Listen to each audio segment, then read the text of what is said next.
Hello everybody, in this video we will talk about two things: Alpha's new interface for monitoring and the parameter that's called state of charge. So we'll start talking about the interface a little bit. Alpha has a new interface. So what are we looking at now? All solar systems have a monitoring a way for you to watch your system, see all the parameters, everything, both on a website and on an app on your phone, so that you can follow what's going on with it at home and even when you're away from home. You can see everything. For example, you see here that in this case the battery on the system is full. You can see the energy coming from the PV. And yeah, you can see a lot of information. And here you can see summarized data for today. And this is the real time. So Alpha has just released this new interface. So what they're trying to do is to make it look more slick and user friendly. We can also look at graphs, and they have made some improvement in how this looks. I think it looks good, but as always there's a few things to pick on. For example, I think the bars on these things are a bit too narrow. Obviously the reason is they want to have as much information as possible on the horizontal axis, but I think they have done it a bit too extreme. But in general, I would say this interface is very good, easy to use. So today we'll take a look at the state of charge.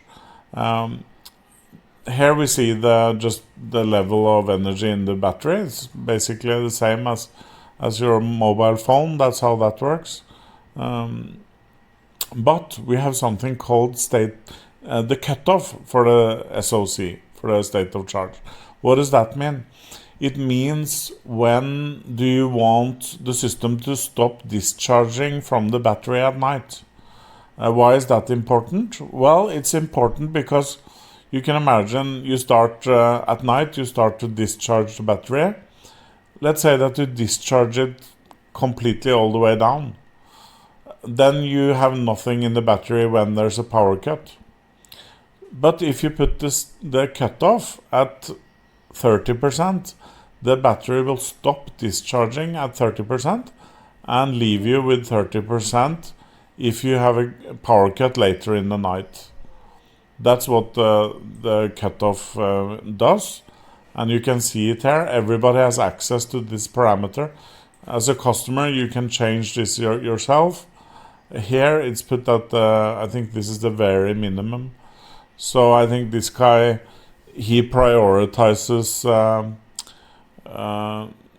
saving money basically, because the lower this is, the less battery he will have when there's a power cut, but the more money he will save because he's using the battery at night, so he will have less money to pay monthly because he's using the solar energy even at night a lot, actually as most as he can. However, if this guy had a lot of power cuts, or if when he had power cuts he felt it was so inconvenient, then he would move this higher. So what does that tell you? Well, it's obviously related to how often you have power cuts, but it's also related to your personal preference. How serious is it for you when there is a power cut? So it's things like that will determine this, and customers put this on quite different values. Like this is obviously very low. I don't think you can go lower, and you can go.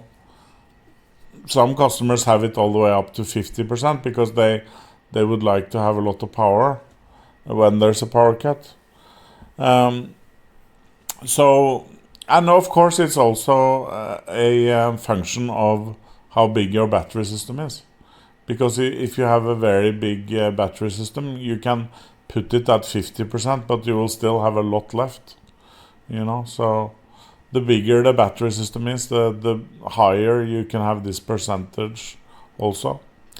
So there are a few different variables that play a factor here, but It's personal preference, and that's why Alpha lets the customer decide that themselves where they want to put it. So that's the state of charge and a little bit about the Alpha monitoring system. So that's it for now, guys. Take it easy.